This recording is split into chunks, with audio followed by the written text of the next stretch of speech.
This is a podcast by the Business Times. Welcome to Podcast by the Business Times. I'm your host, Howie Lim. Now, China will open up the final corner of its onshore bond market to foreign financial institutions at the end of June 2022, as Beijing attempts to reignite global interest in yuan debt in the face of a severe economic slowdown.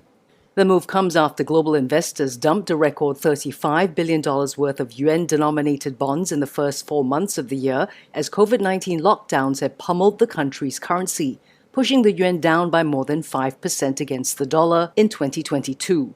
Rising yields on U.S. Treasuries, spurred by Federal Reserve monetary policy, have also reduced appetite for Chinese government debt, which had become a reliable source of fixed income returns as the ultra-loose monetary policy of Western central banks all but erased yields elsewhere.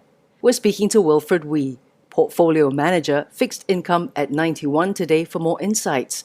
This episode is brought to you by 91. Wilfred, thanks for your time. Hi. So lots been happening in the Chinese bond market. Maybe you can first give us an overview and maybe what place they should occupy in an investor's portfolio. Sure. The Chinese bond market is huge. It's varied, but most importantly, I think it's different. And it's this difference of the Chinese fixed income market, the way the Chinese do things, that makes it really interesting for investors. When I say huge, it is a $21 trillion bond market. It's only second to the US. It's actually bigger than Japan already. And when you say different than whom, then what? Different versus the rest of the world. If you think of what happened during COVID and post-COVID in the last 6 months especially, we've seen the massive re-rating of interest rates higher in the developed world, in major bond markets, even in Asia. But if you look at how Chinese bonds onshore have behaved, given the growth headwinds we're seeing in China, the domestic bond market has actually held up extremely well. And it is actually the biggest outperformer versus global bond markets in the last year. Let's take a step back and think what makes life interesting, right? The fact that we have different various activities, experiences. And similarly, when it comes to a portfolio, overall, you do want to have different parts of your portfolio behave differently throughout your entire investment horizon. And I think what we're seeing in Chinese fixed income is that, especially in the onshore bond market, that space is so idiosyncratic, very much driven by domestic growth and inflation factors. And, it behaves so differently from the rest of the world, partly because also policy, it has been different. And the economic cycle is also pretty much different from the rest of the world. Wilfred, one investor's different is another investor's volatile. Mm-hmm. How has recent turbulence, though, in the China market affected investors' appetites? And might they reduce or increase their exposure, you think? Yeah, I think when we talk about the Chinese bond market, we do need to break it up into its main segments. The one that gets the headlines and lots of attention has always generally been the real estate sector, given that it is high yield. It's where private banks have generally been pushing holdings. And it's a bit more exciting, to kind of hit the news. But that is just one segment of the China bond market. There is a much broader segment as well. I talk about the onshore CNY bond market. That's your typical government bond space where yields have continued to be very range bound, very well behaved, given inflation being very muted within China. And then, of course, there is investment grade space. Investment grade, I think in the last couple of weeks and months, obviously have underperformed together with US interest rates. But the spreads continue to be wide versus developed market peers. And that space, all said, is actually lower duration than their US counterparts. And the price volatility in China IG has actually been less than you would have experienced in global investment grade bonds. So think back, the experience for Chinese fixed income, it's not just your noisy real estate sector, but there's an entire other spectrum of Chinese fixed income that needs to be looked at and to be part of the overall portfolio. And I think, investors have in the last couple of weeks been a bit more cautious, clearly, with the rise in US interest rates. We have seen valuations come in a lot more attractively. This rotation, especially in the last 1 week, with the market thinking that maybe the US Fed is towards peak interest rate pricing, we are seeing, I think, asset prices find a bit of a rebound in recent days. You've mentioned many things there. We might need to go step by step. First up, what's your view on the China real estate market specifically, and where can maybe investors find opportunities there? Cyclically, we are at a very interesting spot right now because obviously the Chinese economy is facing growth headwinds, right? And we are also getting a lot of direction from the authorities towards easing of the real estate sector. This is in complete U-turn of what was the position a year ago. So we are seeing, the loosening of mortgage rates, the allowing of more mortgage quotas, and even at the individual province level, encouraging the banks to lend more to developers and also to the mortgage borrowers. So in that sense, I think the policy has been certainly a lot more supportive than it was a year ago. The way I would think of that space, in Singapore language, we use the term CMI, and you pretty much can break down the real estate developers into three buckets, the CMI, the CMIs, and the CMIs, which is the can make it's, the can maybe make it's, and the cannot make it's. And I would say the interesting segment would be in the can make it and also the can maybe make it. And these are the developers that obviously are facing a bit of a liquidity crunch, but are still able to tap into alternate financing sources onshore. And these have the support by the policymakers as well, because the Chinese do want affordable housing. They certainly do not want no housing. And to get to that stage, you do need solid, conservative, well-run developers to achieve that objective of affordable housing. And, we therefore do need to end up with a subset of much better run, large real estate developers. And it is those developers that we think will survive, that we're willing to put some money into. What exactly is the it, though, for investors? The cannot make it, the can make it, right? What it is it that they're looking at? Yeah, I think, in fixed income, we do ultimately want to get recovery of our principal. And where the high yield real estate developers are trading right now in their bond prices, especially in the high yield space, right? It's somewhere in the 20% area at the sector level. And it varies anywhere between 6 percentage points to much higher. And these, I'm talking about the developers who are paying, right? Those that are defaulted, let's leave them aside for now. And I think that what we want to see is what are they trying to make? And it's really just to survive. Because, as bond investors, we are just clipping away coupons.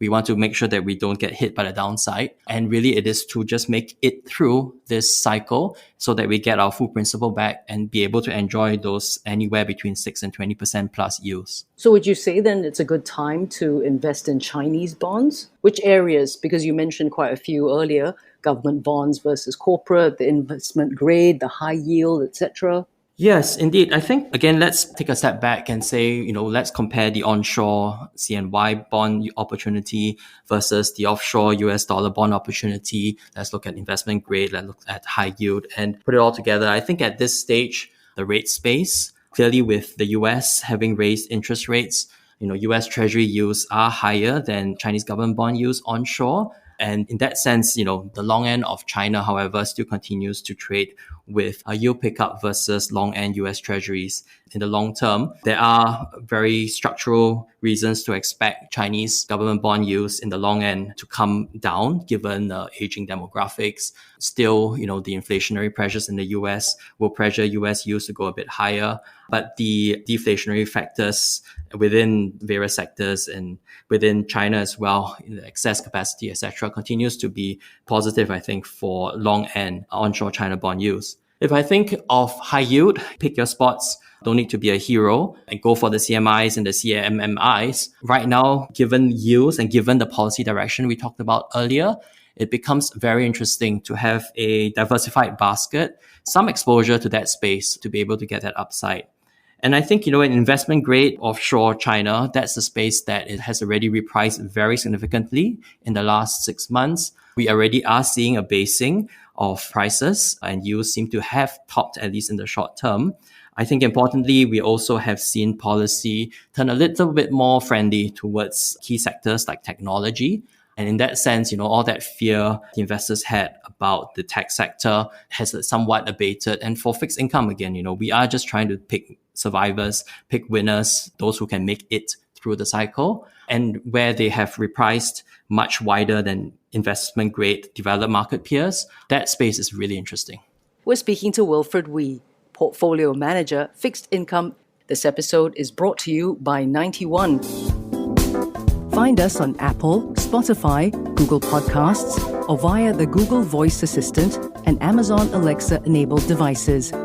And now back to our podcast episode. That's the thing, isn't it, though? It's the trying to figure out what the CMIs are, the CMMIs, and so on and so forth. Exactly. Talk to us maybe about the key risks then in the China bond market now and how they should be dealt with, what we should be keeping an eye out for. I think indeed the point of CMIs really is default risk, right? And that is bottom-up driven. We take a bit of direction from the top-down policymakers, and there has been a bit of softening in the policy front, and that actually is fairly conducive for fixed income. Fixed income, we like Goldilocks, right? We don't like things too hot or too cold. And in the short term, China still seems to be a favorable backdrop for fixed income. But let's be honest about the risks. Where could they come from? One, I think, of course, is that the Chinese go perhaps too overboard in the zero COVID strategy. I'm referring to a lack of an end game to how this rolls out. So I think, in order for domestic consumption, domestic sentiment to be well-footed, we do need to see a bit of an end game for the overall zero COVID policy. We do want to also look at what's happening globally, given, of course, inflation pressures in the developed world. Could we see much tighter financial conditions overseas spill over into China? Inflation in the US is still a big question mark. Is it really rolling over? Does the Fed have to keep on hiking until we see a recession? Wow. You're not really helping us out, us income-seeking investors. Why should we then look into Chinese bonds, though, if there are so many risks involved? I think, again, you come back to valuations and what's priced in, right? The risks are all out there, reflected in asset prices. The equity markets obviously corrected. Credit has massively corrected from 2% plus yields now at 4-5% investment grade space. So all that risks, that we talk about, I think is pretty much baked into asset prices.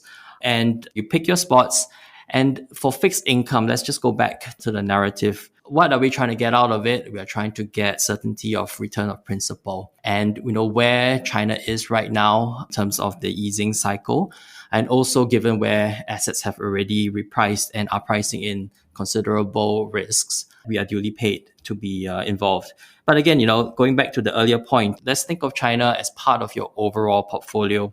It's different. Having some exposure to China helps balance, I think, the overall experience in investing. What percentage should it make up of one's portfolio then? And what are some of the other benefits of investing in Chinese bonds? Sure.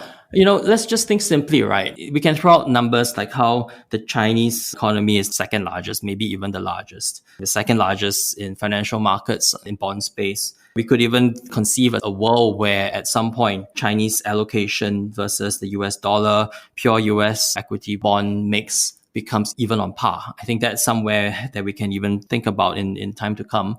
And that's really just wearing a pure market portfolio cap. When you want to think of portfolio and putting it together, none of us have a perfect crystal ball as to how the world will be in a year's time or even 2 years' time.